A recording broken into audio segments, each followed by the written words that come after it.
कहिया अइबा दिलदार नैहरवा में, कहिया अइबा दिलदार नैहरवा में।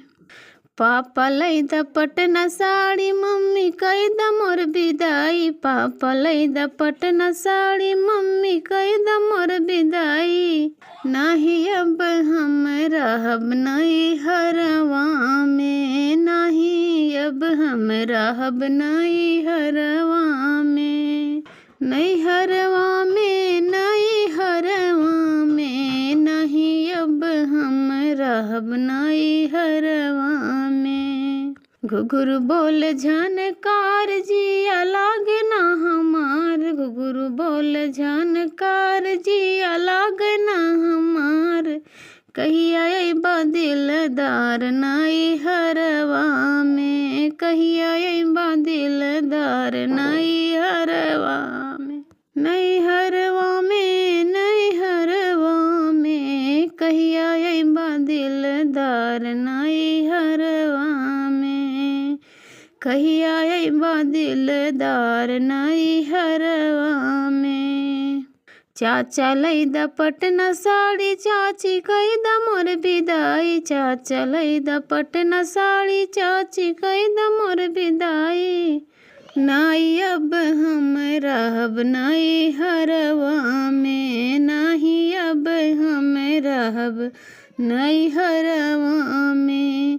घुघुरु बोल झनकार जिया लागना हमार, घुघुरु बोल झनकार जिया लागना हमार। कहिया अइबा दिलदार नैहरवा में, कहिया अइबा दिलदार नैहरवा में, नैहरवा में, नैहरवा में, नैहरवा में, नैहरवा में, कहिया अइबा दिलदार नैहरवा में।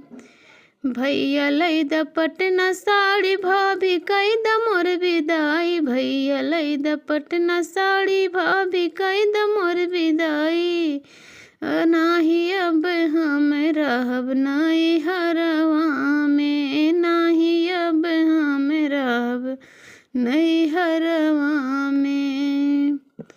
घुघुरु बोल झनकार जिया लागना हमार, घुघुरु बोल झनकार जिया लागना हमार।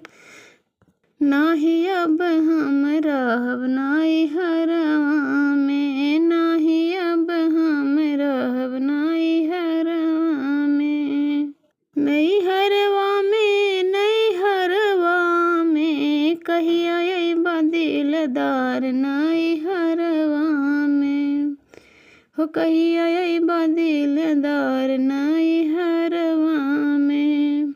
फूफा लैद पटना साड़ी बुआ कैद मोर विदाई, फूफा लैद पटना साड़ी बुआ कैद मोर विदाई। नाही अब हम रहब नैहरवा में, नाही अब हम रहब नैहरवा में। घुघुरु बोल झनकार जिया लागना हमार, घुघुरु बोल झनकार जिया लागना हमार। कहिया अइबा दिलदार नैहरवा में, कहिया अइबा दिलदार नैहरवा में, नैहरवा में, नैहरवा में, कहिया अइबा दिलदार नैहरवा में, कहिया अइबा दिलदार नैहरवा में।